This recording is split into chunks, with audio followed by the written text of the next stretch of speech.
Atos capítulo 13, do versículo de 1 a 3. Nós vamos ler a santa palavra de Deus. Atos 13, de 1 a 3. Vou esperar que todos encontrem, dos que aqui estão presentes, para que participemos da leitura e que Deus abençoe você que está aqui no templo e você que está em casa, que Cristo toque o seu coração e que você seja de fato uma grande bênção nas mãos de Cristo Jesus. Atos 13 diz assim a palavra de Deus. Havia na igreja de Antioquia profetas e mestres: Barnabé, Simeão por sobrenome Níger, Lúcio de Cirene, Manaém, Colasso de Herodes, o tetrarca, e Saulo. E servindo eles ao Senhor e jejuando, disse o Espírito Santo: separai-me agora Barnabé e Saulo para a obra que os tenho chamado. Então, jejuando e orando, e impondo sobre eles as mãos, os despediram. Senhor, nós acabamos de cantar que com a nossa voz clamamos ao Senhor, com a nossa voz ao Senhor suplicamos, derramamos a nossa alma diante de Ti. Estamos gratos, Deus, pelos 118 anos desta igreja, mas estamos gratos sobretudo pela grande salvação que o Senhor nos dá em Cristo Jesus. Pai, agora fala poderosamente a nossa alma, Pai. Pai, dá glória ao Teu nome nessa noite, Deus, e exalta o nome de Teu Filho Jesus Cristo. Pai, nós não estamos atrás de glória humana, nem, ó Deus, ó Pai, nos gloriamos pelas grandes coisas que Tens realizado em nossa história. Mas a verdadeira glória que temos é a glória da esperança da glória de Deus. E a glória de saber que mesmo nas tribulações o Senhor está conosco. Deus abençoa a nossa igreja unida. Nós temos clamado ao Senhor que o Senhor abra os céus e intervenha aqui. Sabemos que o Teu Espírito já habita em nossos corações, mas pedimos que Ele não só habite, mas que Ele nos encha e domine todo o nosso ser. Oh Pai, glorifica Teu nome, o nome de Teu Filho, aquece os nossos corações nesta mensagem.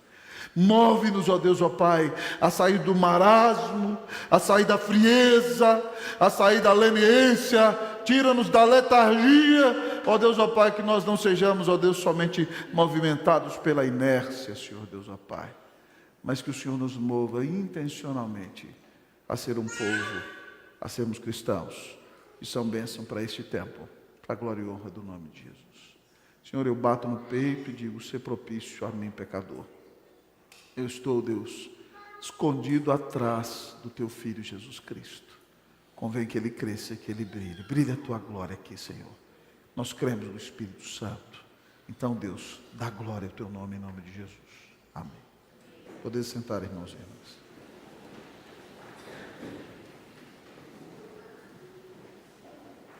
Queridos irmãos e irmãs, todos nós sabemos que Deus tem dado a essa igreja uma história gloriosa.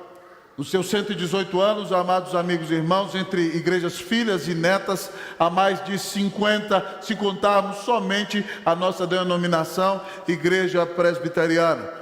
Algumas das maiores igrejas da cidade de São Paulo, presbiterianas, são filhas de nossa igreja. A Igreja Presbiteriana de Pinheiros, de Alphaville, da Lapa e outras mais, todas nasceram, amados irmãos, como fruto do Evangelho, pregado aqui, a Igreja do Brás também. Mas, amados irmãos, independentemente dessa linda história, eu quero perguntar-vos nesta noite, amados irmãos, se Deus retirasse a sua igreja daqui deste lugar hoje, alguém sentiria falta? Se o Senhor retirasse a igreja daqui hoje, essa cidade sentiria falta? Nossa denominação sentiria falta? Nossos vizinhos sentiriam falta? Que diferença, amados irmãos, nós temos feito no dia de hoje. Nós temos uma linda história e somos tremendamente gratos por ela.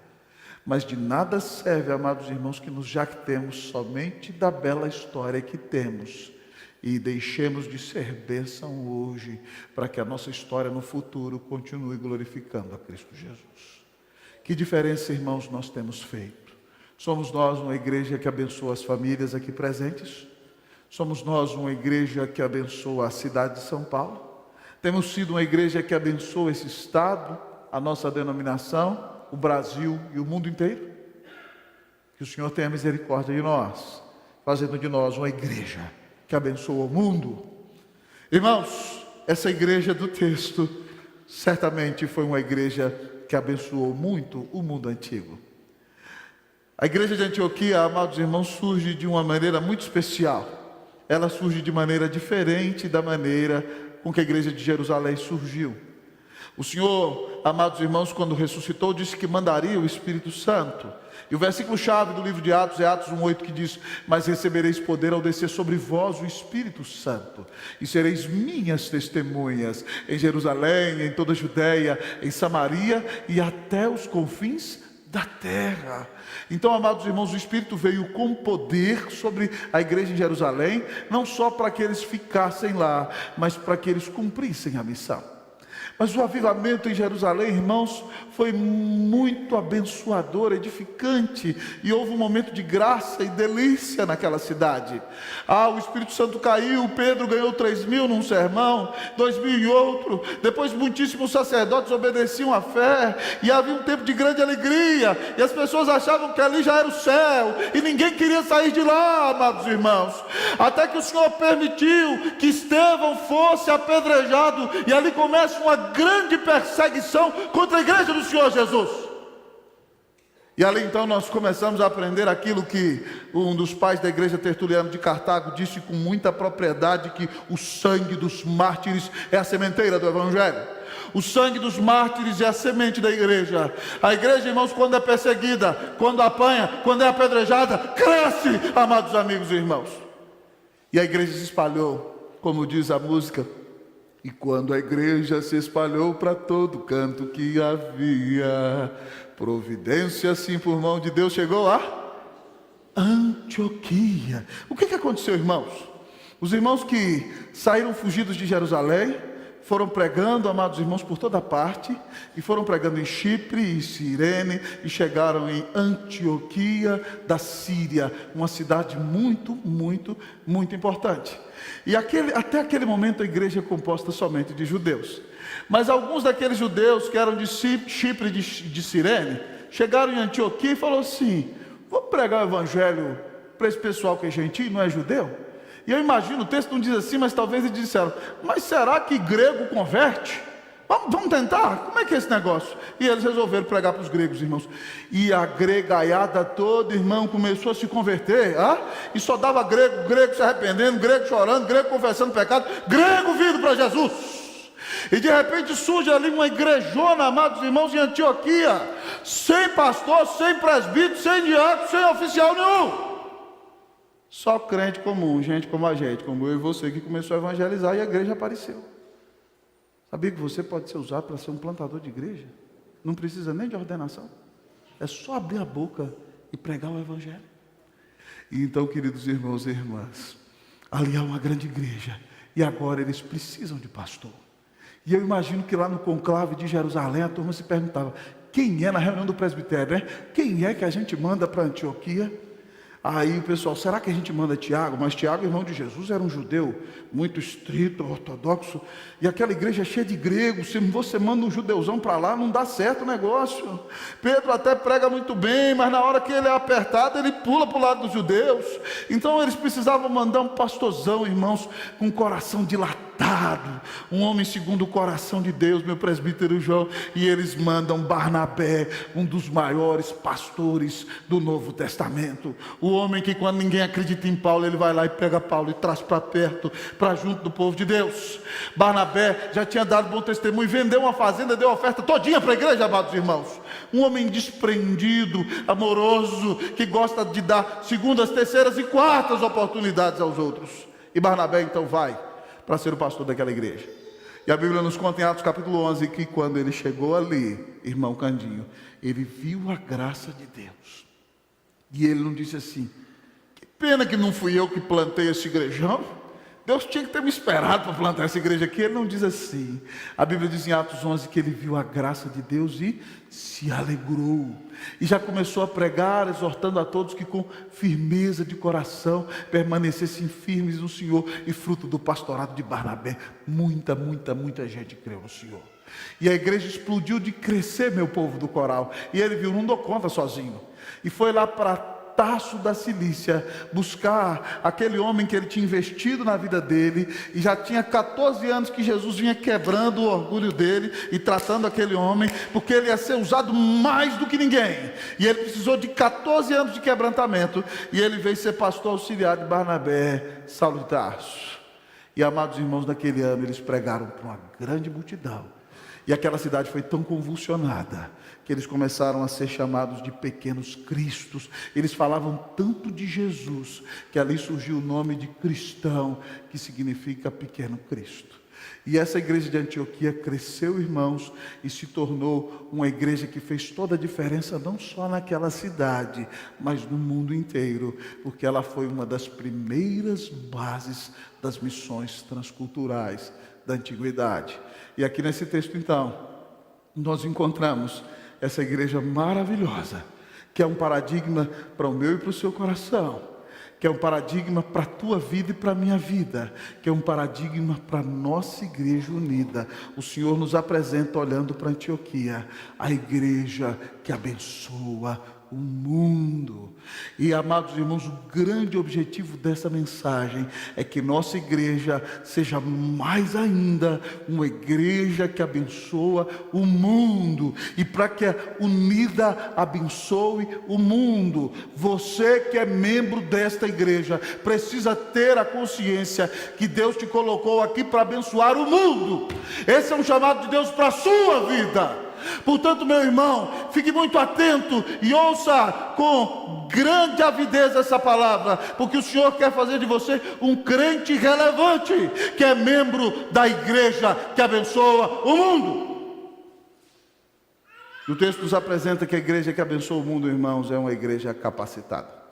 A igreja que abençoa o mundo é uma igreja capacitada. Olhe para o texto. Versículo 1 diz: havia na igreja de Antioquia profetas e mestres. Ora, pois, como havia? Será que eles se candidataram e diziam: eu quero ser profeta, eu quero ser mestre? Não, amados irmãos. Lembre-se que eu disse a vocês que esse livro fala da ação do Espírito Santo para levar o Evangelho para o mundo inteiro.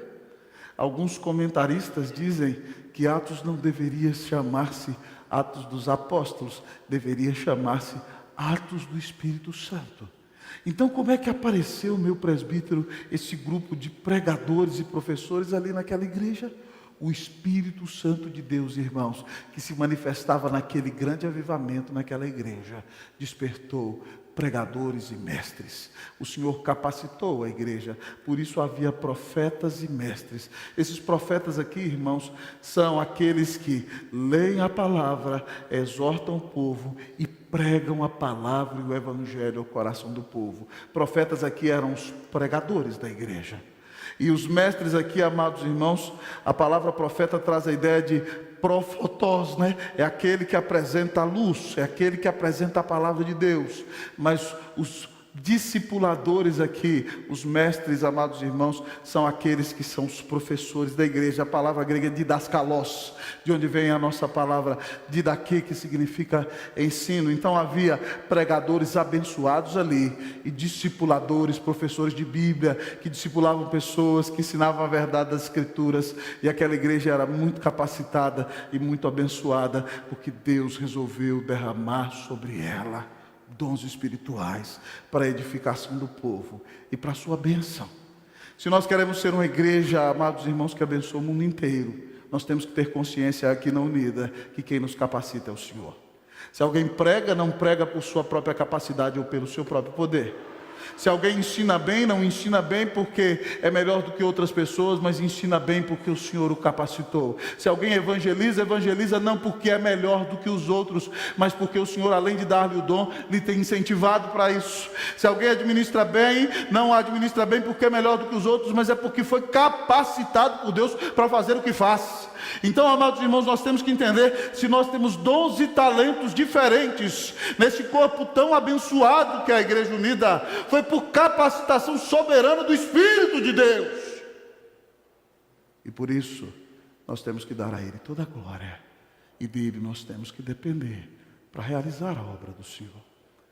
Paulo em Efésios 4:8, irmãos, conta que quando o Senhor Jesus subiu aos céus, Ele levou cativo o cativeiro e deu dons aos homens.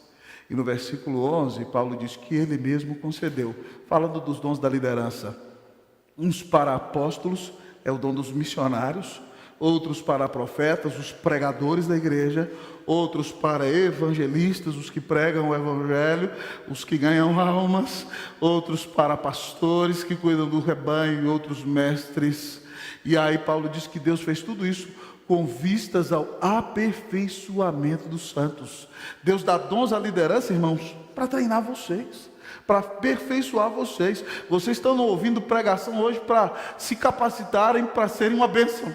E aí então o texto diz que quando os santos são aperfeiçoados por essa liderança, haverá o desempenho do seu serviço. Você é alimentado aqui e você sai daqui para cumprir a missão.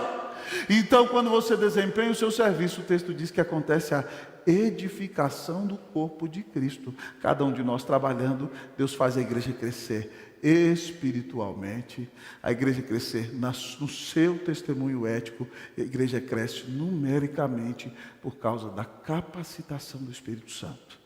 Então, irmãos, no lugar de criticar os outros e no lugar de atirar pedras em nossos irmãos, nós deveríamos procurar saber qual é o chamado de Deus para a nossa vida.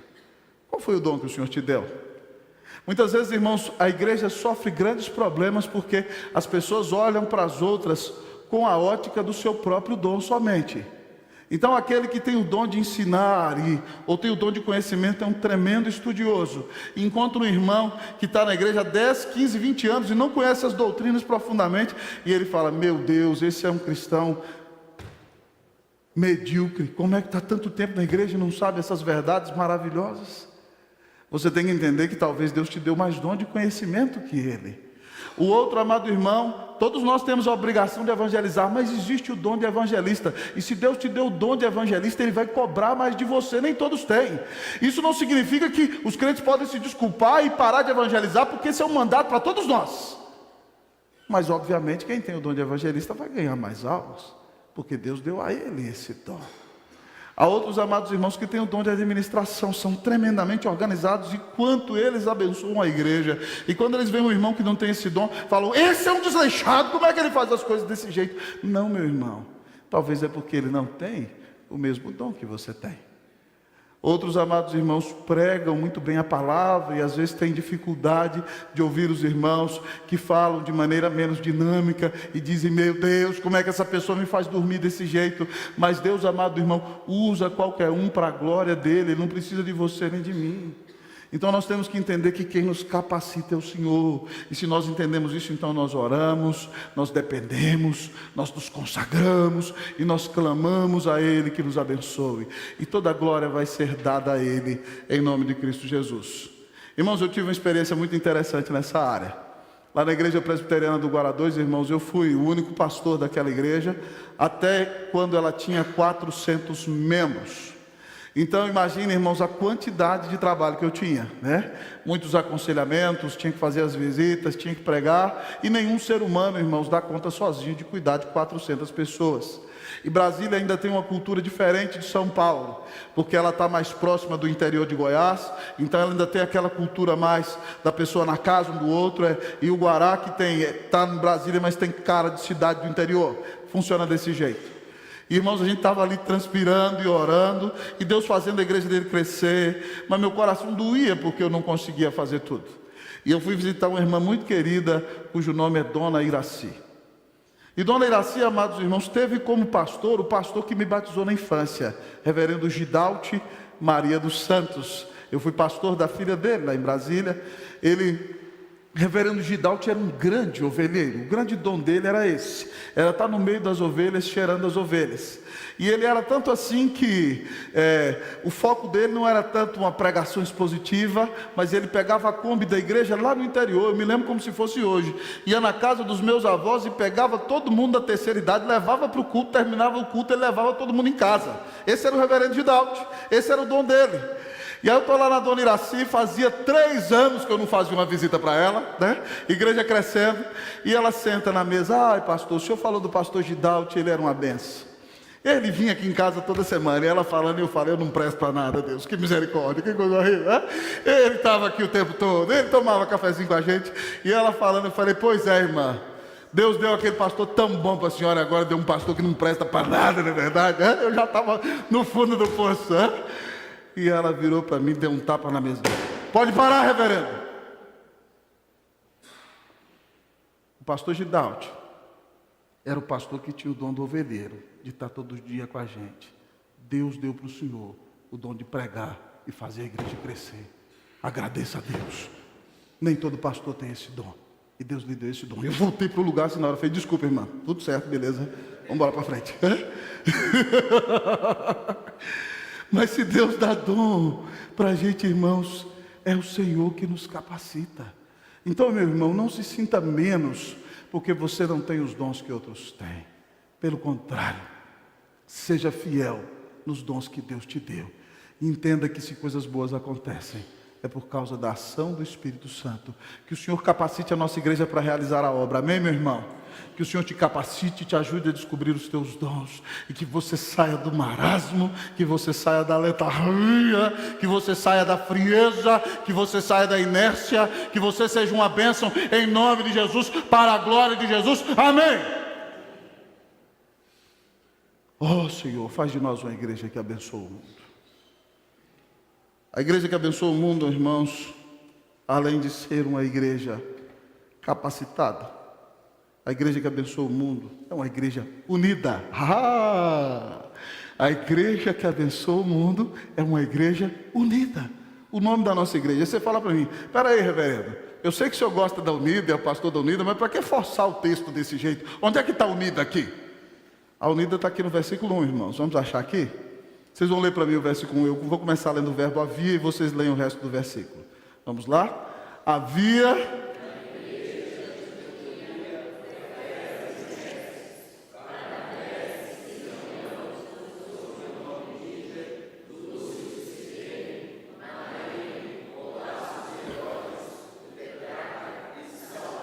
É claro, amados irmãos, que a unidade que nós vemos aqui é uma implicação. E talvez ela não está tão nítida no texto, mas ela está no texto. O texto fala da equipe pastoral daquela igreja. Havia naquela igreja profetas e mestres. Ele começa a falar dos pregadores e dos professores e teólogos da igreja. Aparece primeiro o nome do pastor titular. Qual o nome dele? Barnabé, filho da exortação. O homem que vendeu uma fazenda e deu para a igreja.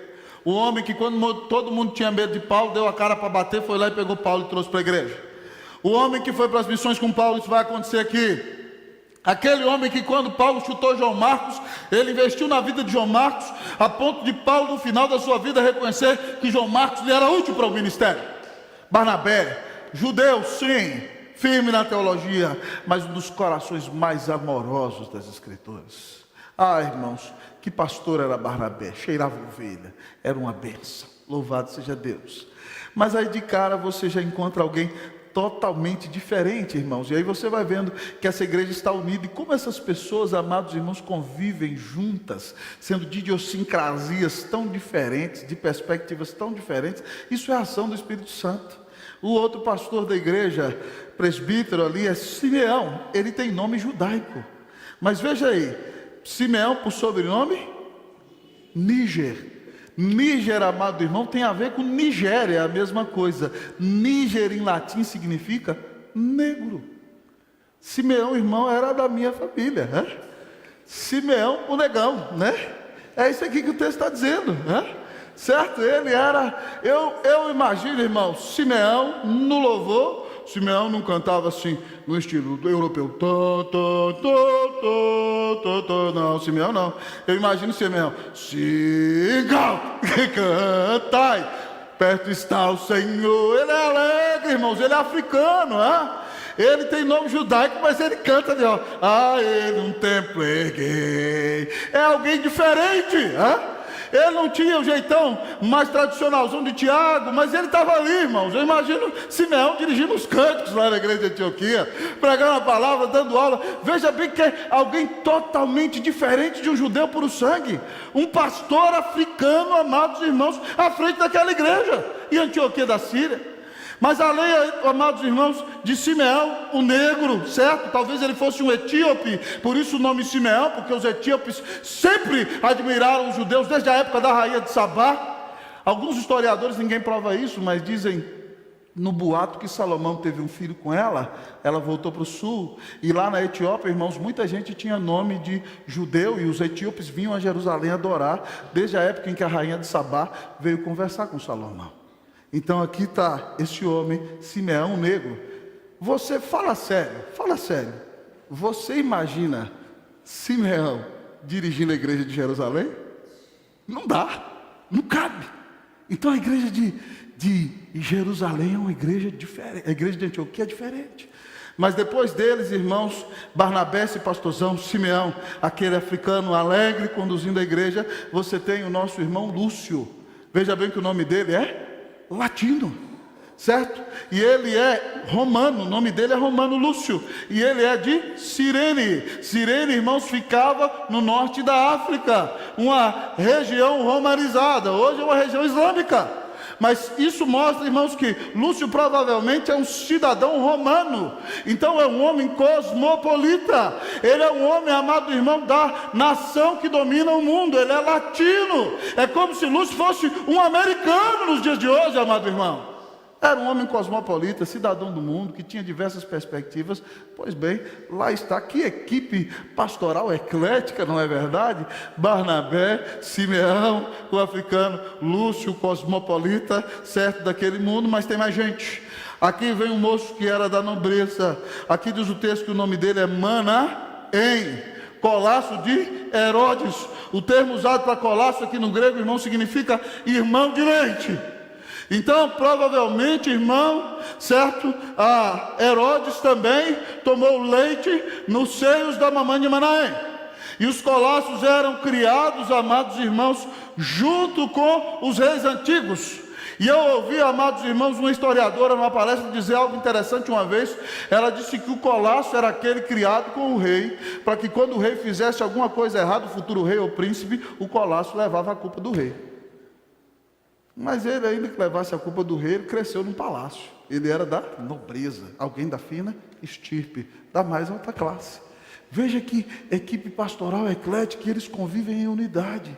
E aí, irmãos, em último lugar, fala daquele homem que era o assassino de cristãos, já era um exímio teólogo nessa época, e se tornou um dos maiores teólogos da história da igreja de Jesus, um dos maiores missionários depois do seu Senhor, um dos grandes plantadores de igreja.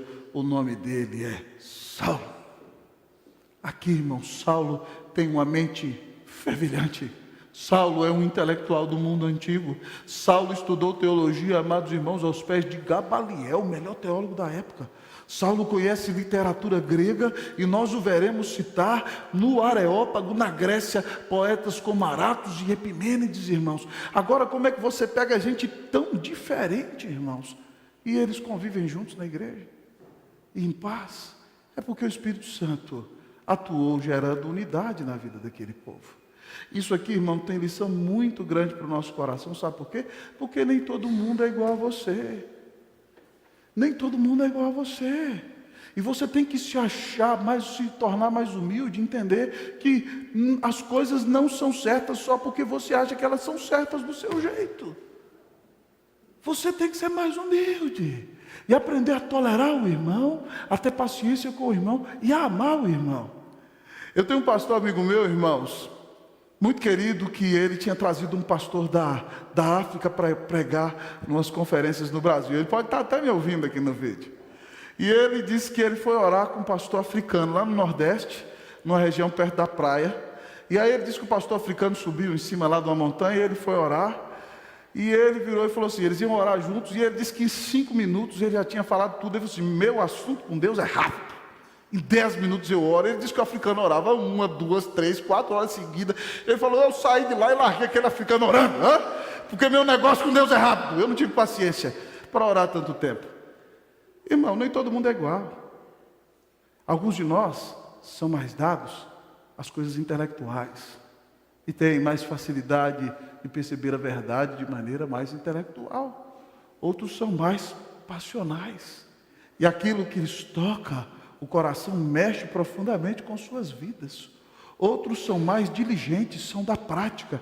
Eles não conseguem ouvir 1 segundo de teologia. Eles já começam a dizer, para que esse homem está divagando desse jeito? Desce para a terra, fala algo prático, eu preciso de alguma coisa que mude a minha vida. Irmãos, nós não somos iguais. Nós temos que aprender a conviver com o outro. É claro que nós não vamos aceitar o pecado. A Bíblia não diz que a gente pode passar a mão no pecado. Mas nós temos que ser misericordiosos e começar a aprender a conviver com o diferente. Nem todo mundo é igual. Nós louvamos a Deus pela nossa igreja, uma igreja com coral, uma igreja histórica, com hinos. Isso é maravilhoso. Nós que somos presbiterianos e nascemos nessa igreja, amamos isso. Corais, orquestras. Mas se os meninos cantam cântico aqui no louvor, qual é o problema? A Bíblia diz que nós podemos cantar salmos, hinos e cânticos espirituais. E se você vê alguém no culto, por exemplo, levantando a mão, não vá falar que isso é coisa de pentecostal. O Novo Testamento manda os homens levantarem as mãos na igreja. É mandamento. Se alguém fala amém no culto, essa pessoa é pentecostal, lê lá Apocalipse. Quando você vê no culto no céu, os anciãos, os presbíteros falam amém. No culto. É bíblico.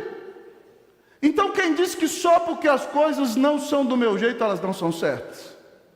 Nós temos que ser mais amorosos, irmãos. Imagine se o Senhor nos tratasse com a falta de paciência que nós tratamos as outras pessoas. Nós estaremos perdidos. Então, irmãos, nós temos que viver em unidade. Quando as pessoas entram na igreja e veem que nós nos amamos, que nós somos compassivos, que nós cuidamos uns dos outros, que nós erramos sim, mas pedimos perdão e perdoamos. As pessoas vão entrar aqui e vão dizer, esse é o meu lugar. Jesus, quando orou por mim e por você, ele disse assim, não rogo somente por estes, falando dos 12, mas por aqueles que crerão em mim por intermédio da palavra deles. Sabe o que Jesus pediu para mim e para você? Para que eles sejam como és tu, ó Pai, em mim. Veja o paradigma, e eu em ti, que sejam eles em nós, para que o mundo creia que tu me enviaste. João 17, 20, 21. Sabe o que significa isso, irmão? As pessoas desse mundo estão carentes de amor verdadeiro. O amor deste mundo, irmão, é líquido. As pessoas neste mundo estão atrás somente de uma noite de aventura, onde a pessoa vai para uma balada, toma todas, conhece alguém atraente e termina na cama, mas no outro dia, amado irmão, já não tem mais nada. Amor líquido, amor vazio, amor sem fundamento. As pessoas, amados irmãos, carecem de referencial, carecem de amor sincero, de amor que caminha conosco no dia bom e no dia mau. E nós temos a oportunidade, irmãos, de mudar o mundo. A igreja no mundo antigo mudou o mundo, amados irmãos, porque ela tinha amor. O mundo ficou perplexo com o amor da igreja, e por isso a igreja conquistou o Império Romano. Eu quero lhe perguntar, você tem demonstrado amor para com seu irmão?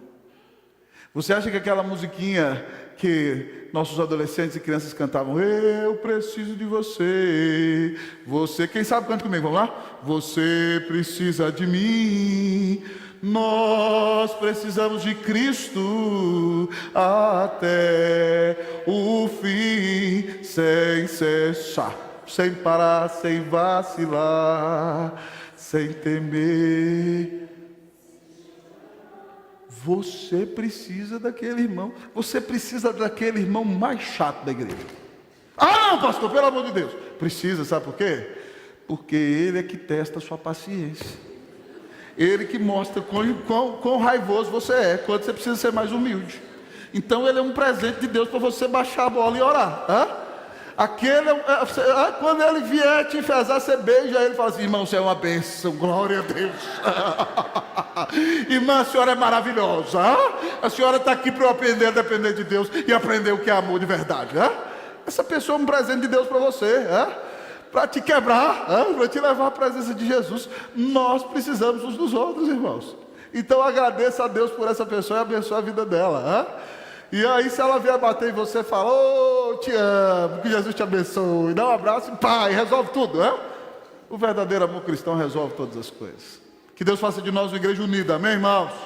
Que isso não esteja só no nome da igreja ou no nosso lema e na nossa visão desse ano, mas que isso se faça realidade aqui, em nome de Jesus, amém.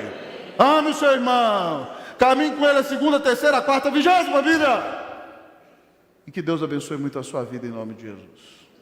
Que o Senhor faça dessa igreja uma igreja que abençoa o mundo. Senhor, como ser uma igreja que abençoa o mundo? A igreja que abençoa o mundo é uma igreja capacitada e unida.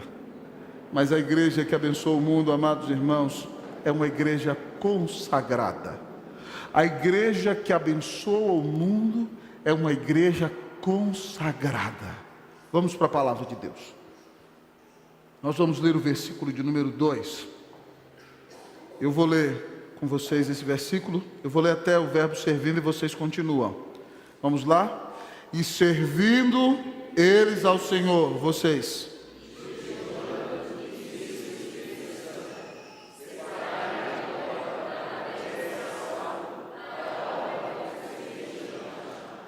Irmãos, há 3 verbos para servir no Novo Testamento. Um é o verbo, e também pode, vamos usar substantivo também, né? De onde vem o nosso diácono, o verbo diaconel. Diaconos, né? O diácono é o oficial que se dedica a servir ao Senhor na igreja aí, no culto. Ele tem um caráter de oficialidade, é um termo bonito, certo? O outro termo muito comum, irmãos, é o termo dulia, de onde vem a palavra doulos, que significa escravo. É aquele que não tem direito a nada, e nós somos escravos do Senhor Jesus, que é o maior de todos os senhores. Mas o termo que aparece aqui no grego é outro termo, é o termo de onde vem a nossa palavra liturgia. É o verbo leitorgonton no grego. E aqui, amados irmãos, quem está dizendo aqui o Senhor, que ele servindo ao Senhor, servir ao Senhor aqui significa viver uma vida de culto. Né? Se a gente fosse traduzir literalmente, a gente diria talvez ir liturgando, né? Ou liturgicando eles ao Senhor. O que significa isso, irmão? Significa que aqui a liderança da igreja vivia uma vida de culto na presença de Deus. Então significa, irmãos, que eles viviam pregando o evangelho. Significa que eles pregavam no culto, eles eram pregadores. Significa que eles ensinavam nas classes. Significa que eles aconselhavam, que eles evangelizavam na rua, que eles cumpriam a missão, que eles eram uma grande bênção. Então eles estão, irmãos, adorando a Deus dentro do culto, mas fora da igreja. A vida deles é uma vida de serviço. Culto também significa serviço, é uma vida de adoração. E aqui o texto então disse que eles servindo ao Senhor, mas não só eles estavam na linha de frente da ação ministerial da igreja, mas eles também são consagrados a Deus. Diz o texto, irmãos, que eles estão agindo, mas eles estão jejuando. O que é jejum, Mateus? Jejum intermitente, está na moda aí, né? Tem muita gente aí fazendo jejum intermitente. Faça um jejum espiritual, abençoe e emagrece. Vai ser uma bênção maravilhosa, né? Certo? Mas o jejum aqui, irmão, jejum aqui, tem gente que acha que jejum é uma barganha espiritual. É uma moeda de negócio. Eu vou fazer uma chantagem para Deus. Deus tem que me dar isso. Eu falo, Deus, enquanto o Senhor não me der, eu como. E aí é uma chantagem espiritual. Esse é um conceito errado de jejum, irmão. John Piper tem uma definição tremenda. Ele diz que jejum é fome de Deus. Significa que eu desejo tanto conhecer a Deus, e desejo tanto a vontade de Deus na minha vida, e desejo tanto expressar a Deus quanto eu necessito dele, que eu deixo de lado a comida por um tempo e a bebida, e me dedico à oração dizendo, Senhor, o Senhor é o meu verdadeiro alimento, mais do que água, mais do que aquele bifão gostoso, mais do que pizza. Eu dependo do Senhor. O Senhor é quem me alimenta, o Senhor é quem me sustenta, o Senhor de fato é o sustento da minha vida. Eu te amo e quero entender tua vontade para a minha vida. Me dá discernimento, me enche da tua presença, me dá concentração espiritual e comunhão contigo. Esses homens diziam para o Senhor que eles mais necessitavam do que eles mais necessitavam era de Deus. Eles eram cheios da presença de Deus. Eles estão consagrados na ação, mas estão consagrados na oração. E quando a igreja, amado irmão, se consagra na pregação, no trabalho e na vida de oração, ela está pronta para ouvir Deus falar. E quando a igreja está pronta para ouvir Deus falar, ela tem discernimento para ouvir a voz de Deus. E como eles estão servindo ao Senhor, liturgicando ao Senhor e jejuando, o Espírito Santo falou. E veja o que ele disse: separai-me agora Barnabé e Saulo para a obra que os tenho chamado. Irmão, esse texto aqui é maravilhoso. E Daniel, esse texto me deixa perplexo, sabe por quê? Porque Deus não aceita cabresto de ninguém. Deus não aceita mordaça de ninguém.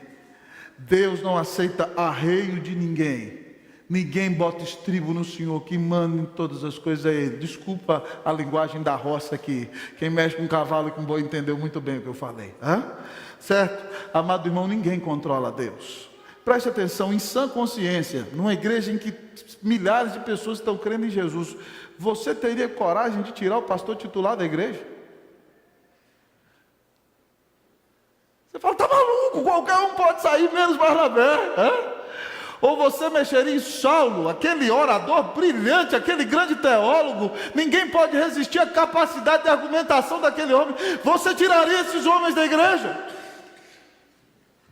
Mas irmão, quando a igreja é consagrada, ela confia no Senhor, ela busca a presença do Senhor e ela faz a vontade do Senhor. E o Espírito Santo não pede qualquer um, ele diz: separai-me, coloque à parte agora Barnabé e Saulo, eu os tenho chamado para uma obra especial. E essa igreja consagrada é capaz de ouvir a voz de Deus, irmão, porque ela busca a presença do Senhor. E nós aprendemos com a igreja de Antioquia, irmãos, que se nós queremos de fato ser uma igreja que abençoa o mundo, nós temos que ser uma igreja consagrada. Nós temos que nos dedicar à obra, irmãos. Deus não pode ser a última coisa. O tempo para Deus não pode ser o que me resta. Eu tenho que entender que eu vivo toda a vida diante da face de Deus. Eu tenho que entender que lá na minha casa eu sou um sacerdote, um representante do Senhor. Você tem que entender que no seu lar e no seu trabalho, você é representante de Jesus. Você não entendeu ainda, mas você está lá naquela repartição pública, ou naquele colégio, ou naquela empresa, você é um missionário. Você recebeu um outro nome no título de emprego, você é pago para representar Jesus ali. Pastor, então eu vou parar de trabalhar e ficar evangelizando o dia inteiro no trabalho? Não, doido, não faça isso não. Você representa Jesus ali. Se você representa Jesus ali, você tem que ser o melhor no seu trabalho. Você tem que fazer com excelência, porque você está mostrando ali para as pessoas como alguém que é de Jesus trabalha naquela empresa. Mas vai ter um horário de almoço, onde você vai bater um papo com seus colegas, e naquele horário de almoço você fala de Jesus. Você vai ser o melhor profissional, vai chegar dando bom dia para todo mundo, vai dizer que Deus te abençoe, e quando alguém estiver deprimido e triste do seu lado, você tem algo para dar para aquela pessoa, porque você é consagrado, você é uma bênção. E é por isso que você vem à igreja, irmão, todo domingo. Você não vem só porque seu pai te ensinou, sua avó te ensinou, porque é a sua tradição, mas você vem aqui para ser cheio da palavra de Deus, cheio do Espírito Santo de Deus, cheio do Senhor, e alimentado. Você sai daqui para ser uma bênção nesse mundo. Você está aqui porque você é consagrado.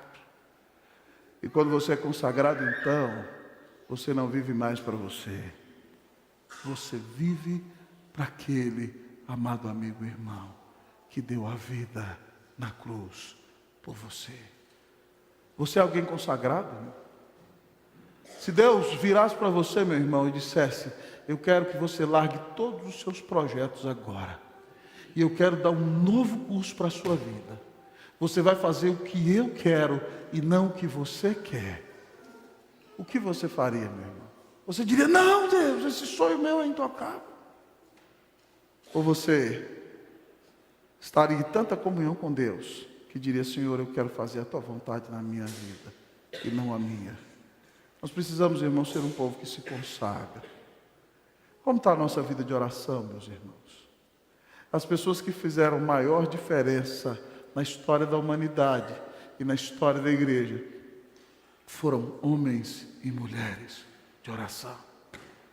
Já vos disse nessa igreja que Lutero orava 2 horas por dia. Quando tinha problema, orava 3. Eu admiro muito os grandes avivalistas do século XVIII. John Wesley e George Whitefield tinham um lema: eles passavam 4 horas do seu dia estudando teologia e lendo livros, 4 horas pregando e estando no meio do povo, e 4 horas em oração na presença de Jesus. E aí você se pergunta por que Deus os usava com tanto poder. Irmãos, eu fiquei impactado na Coreia. Eu preguei numa igreja lá em Eunpyeong Evangelical Church, uma igreja de 12 mil membros. E quando nós estávamos ali, depois do culto, pregou o reverendo José Roberto num dos cultos. A igreja tinha 7 cultos por dia, e eu preguei no outro. E aí o reverendo José Roberto é pastor de Divinópolis. A gente desceu lá para ter uma entrevista com o pastor Ram. E aí, aquela igreja de 12 mil membros borbulhando, eu falei: pastor Ram, quanto tempo o senhor ora por dia? Ele falou: não, eu oro pouco. Eu oro 4 horas todos os dias. Eu falei: está explicado. Como é que Deus ocupa um lugar na sua vida, irmãos? Houve um tempo atrás em que o presidente da Coreia era um presbítero da igreja presbiteriana. E havia um pastor de uma grande igreja que tinha muito contato com aquele presbítero. E ele então estava na secretaria da igreja, e ele disse à secretária da igreja: eu agora vou falar com a maior autoridade do universo, o nome dele é Jesus, e eu não posso atender ninguém. E ele entrou para a sala de oração e foi orar. 5 minutos depois, estava ligando o presidente da Coreia do Sul. E aí a secretária disse para ele: senhor presidente, o reverendo não pode falar com o senhor, porque agora ele está em audiência com a maior autoridade do universo. Veja a perspectiva certa. Jesus é a pessoa mais importante da nossa vida, irmãos. E se nós estamos com Ele, ouvindo Ele falar conosco e buscando a presença dEle, nada nem ninguém é mais importante do que isso. Agora, se o seu Senhor é a maior autoridade do universo, como você o tem tratado? Existe algum espaço do seu dia no qual Ele tem algum tempo? Ou você tem atuado loucamente achando que você pode passar dias a fio desprezando a pessoa mais importante do universo? E ainda assim você quer fazer a diferença e ser uma bênção nesse mundo? Se você não tem sequer 10 minutos de audiência com o Rei da Glória, que é seu Senhor, e diz estar à sua disposição o tempo todo. Irmãos, que o Senhor tenha misericórdia de nós. Muitas vezes, irmãos, nós não temos tido grandes bênçãos porque nós não buscamos. E Deus nos visita com tribulações e dificuldades para que nós nos humilhemos e entendamos que Jesus não é qualquer um e nós não podemos tratá-lo de qualquer jeito. Meu desafio para você nessa noite, irmão, não estou pregando esse sermão para você sair daqui só com peso de consciência, não. O objetivo, irmão, é que você caia em si e diga: Senhor, me perdoa.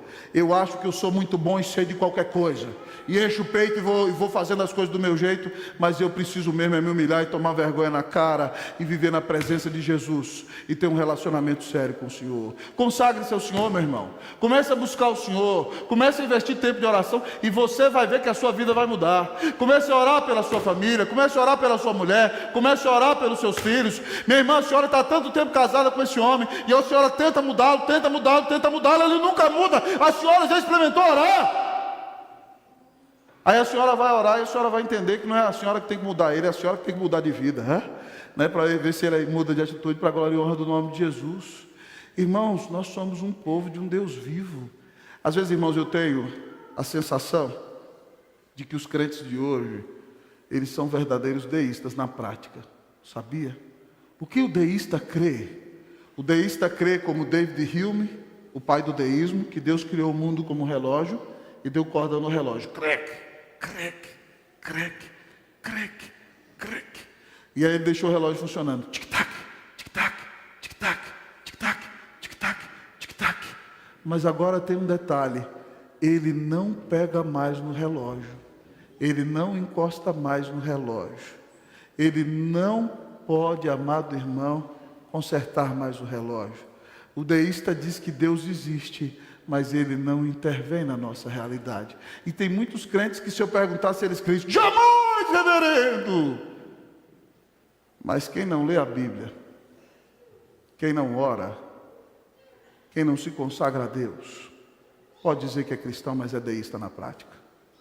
E precisa mudar de vida. Você é um cristão ou você é um deísta? Deus existe, irmão. E Ele se relaciona comigo e com você. Ele deu Jesus por nós. Que você busque a Deus com todo o seu coração, amém? Meu sincero desejo é que você saia daqui dizendo: Senhor, eu quero ter um tempo contigo todos os dias.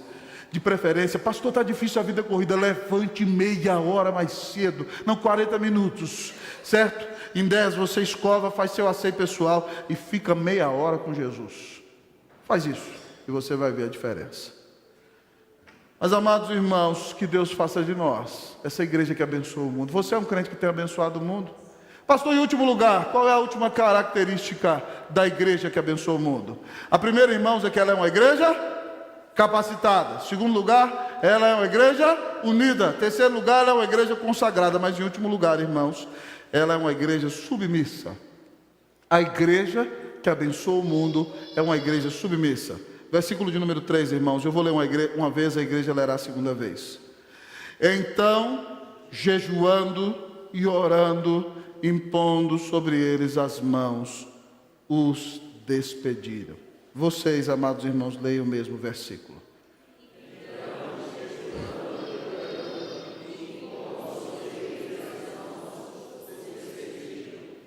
Irmãos, aquela igreja então vai jejuar. Ela deixa de comer dizendo: Deus, o Senhor é mais importante que o alimento. E aí então ela vai orar. Ela não diz: ah não, Senhor, Barnabé não, Senhor. Chama qualquer outro, mas Barnabé não. Não, Senhor, Paulo não. Paulo está pregando demais. Paulo está voando baixo. Ele prega e mexe com a alma de todo mundo. Paulo não dá para soltar, não, irmãos. Essa igreja depende de Deus.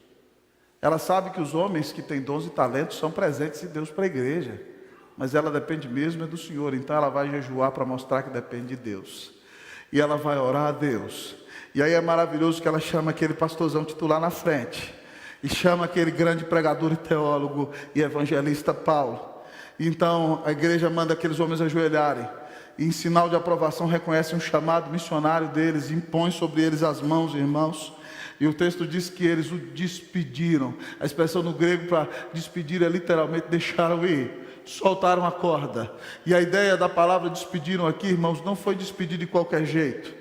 Literalmente eles soltaram aqueles homens e fizeram as honras do envio. Provavelmente, irmãos, eles fizeram aquele cultão de despedida, chamaram Barnabé e Paulo na frente, levantaram uma ofertaça abençoada e mandaram aqueles homens para as missões, irmãos. E eles fizeram toda a diferença. Barnabé na primeira viagem missionária com Paulo. Depois Barnabé vai para Chipre com João Marcos e alcança aquela ilha para o Senhor. Paulo com Silas, Timóteo, Lucas na segunda viagem missionária.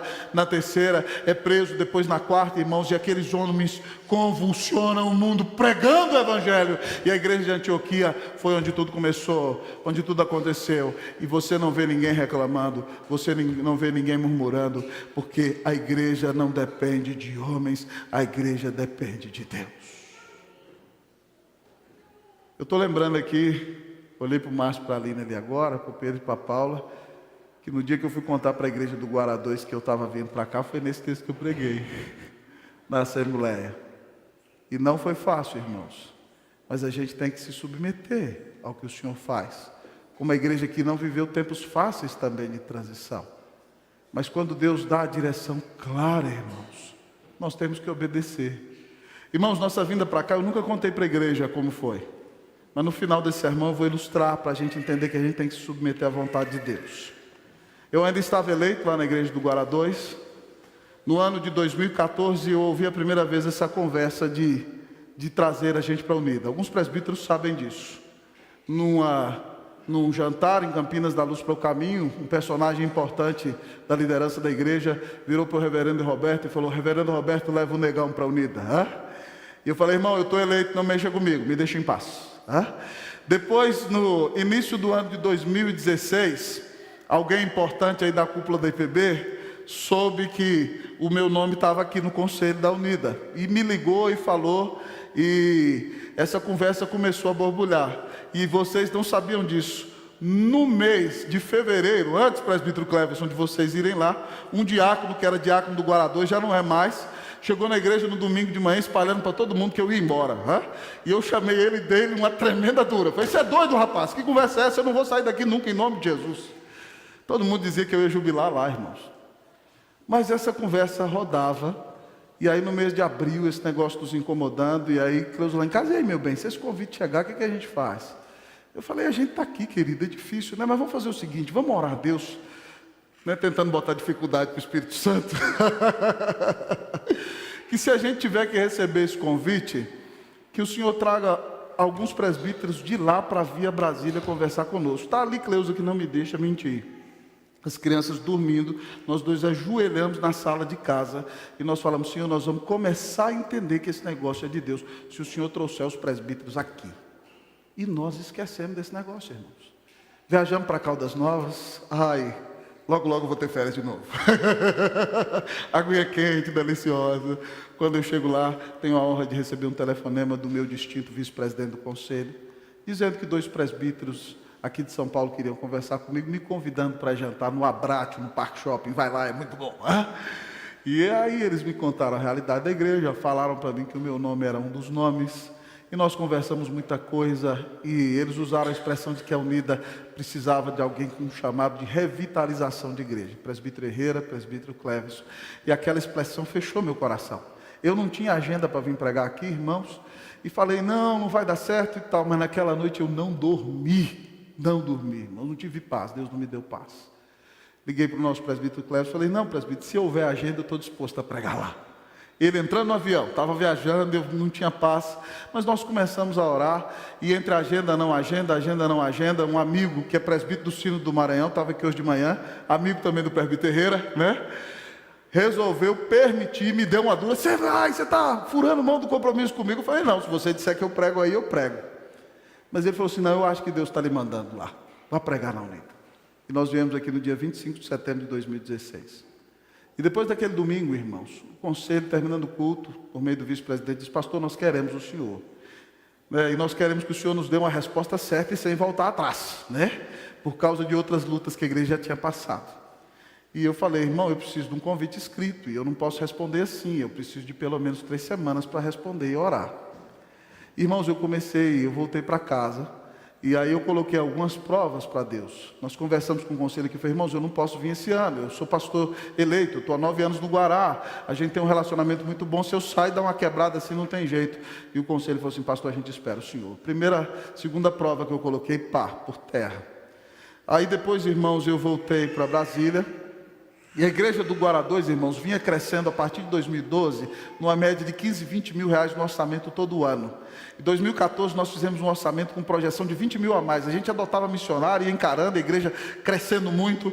No último ano nós recebemos 87 novos membros adultos. E aí, irmãos, veio a crise de 2014. E a igreja não perdeu dinheiro, mas ela não cresceu nem um centavo e nós tínhamos um orçamento de 20 mil, irmãos. Nós começamos a vender o almoço para pagar a janta. Literalmente. Grande desafio. E aí depois que eu vim aqui, a igreja já estava se equilibrando, mas tinha algumas dívidas, e eu disse a Deus, Senhor, eu não posso sair da igreja com a igreja devendo. Porque todo mundo vai falar que quando a igreja estava bem eu fiquei, quando a igreja começou a dever eu caí fora. E a igreja já tinha colocado, irmãos, há mais de 6 meses, um terreno que a igreja tinha num condomínio fechado, que não podia construir congregação, e não vendia de jeito nenhum por causa da crise.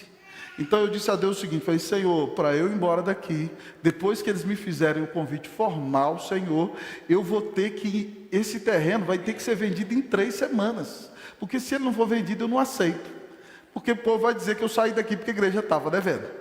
Irmãos, resultado, o conselho aqui ficou conversando com o presbitério, resolvendo algumas coisas durante o mês de outubro, eu preguei aqui 25 de setembro, dia 4 de novembro, meu amigo presbítero Expedito Henrique de Souza Júnior me telefona às 11 horas da manhã, dizendo, pastor, vendemos o terreno. À 1 hora da tarde chega o convite da Unida lá em casa. E eu olhei para a Cleusa e falei, e aí, Cleusa? Ela falou, tem jeito de Deus ser mais claro? Tem jeito de Deus ser mais claro?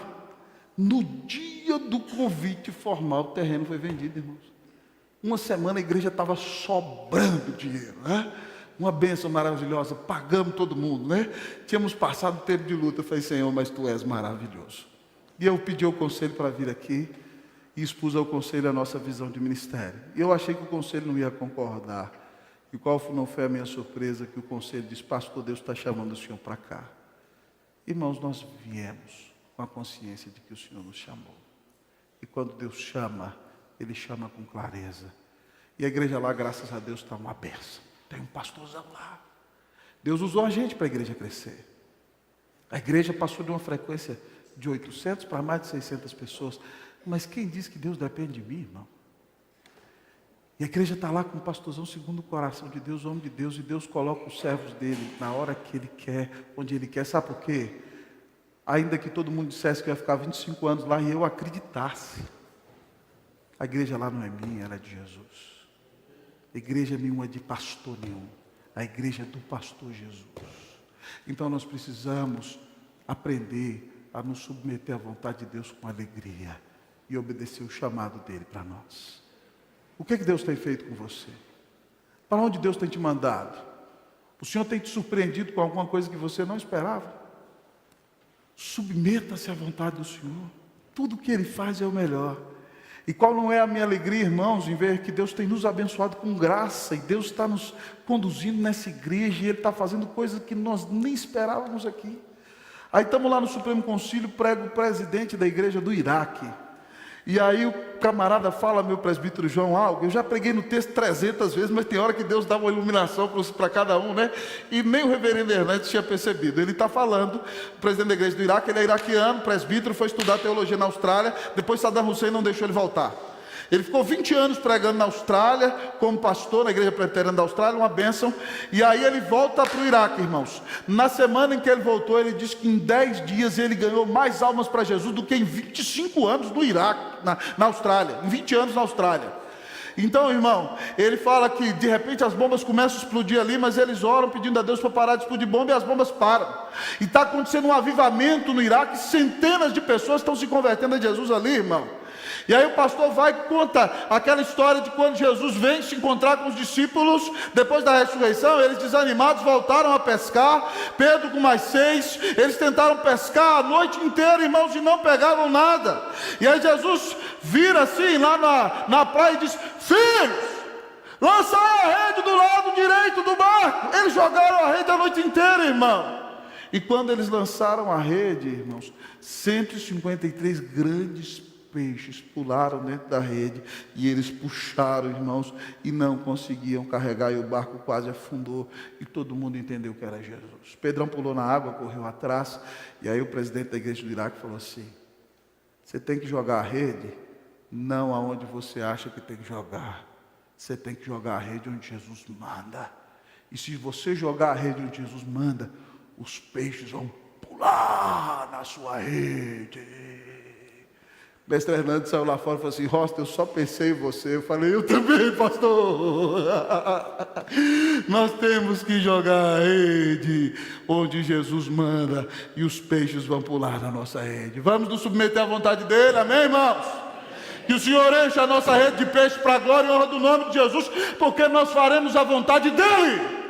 Porque importa mais agradar a Deus do que aos homens. Que Deus faça da nossa igreja uma igreja que abençoa o mundo, mas para abençoar o mundo, você tem que ser um crente que abençoa o mundo. Você tem que entender que quem te capacita é Deus, não tenha medo, se atire na obra. Você tem que amar o corpo de Cristo e viver em unidade, nunca seja um instrumento de difamação ou divisão na igreja. Você tem que ser alguém que se consagra, que serve, que ora, e você vai estar pronto para ouvir a voz de Deus. E quando Deus te mandar fazer aquilo que você não quer, se submeta. Sabe por quê? Porque Jesus, lá no Getsemani, sentindo, eu imagino já aquele cheiro talvez de fogo e enxofre. Ele sabia que a ira de Deus ia cair sobre ele, o que eu e você sofremos no inferno. Ele tremendo, orando sozinho. Grandes gotas de sangue caíam no chão. Seus amigos o abandonaram, estão dormindo. E ele está gemendo no âmago, na alma. Ele diz em Mateus o seguinte, a minha alma está triste até a morte.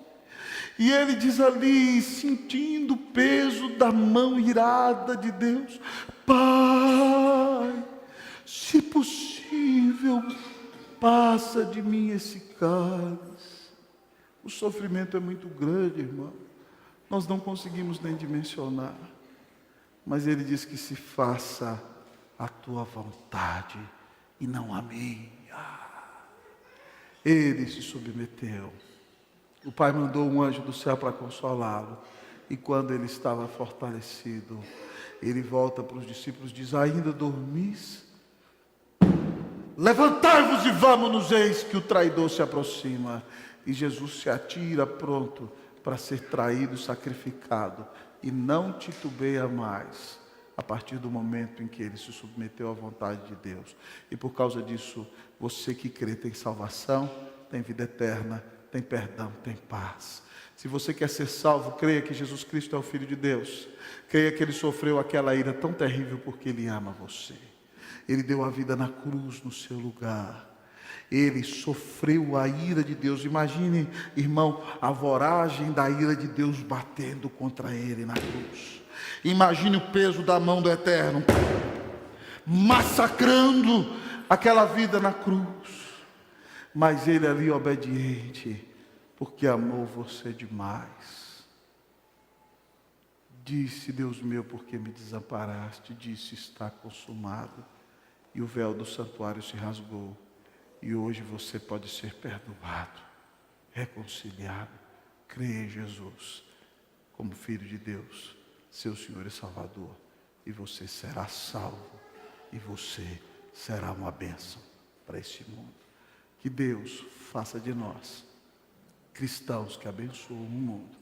Que Deus faça da Igreja Unida uma igreja que abençoa o mundo, hoje, amanhã e para sempre. Amém. Sendo uma bênção, em nome de Jesus, para a glória de Jesus. Amém.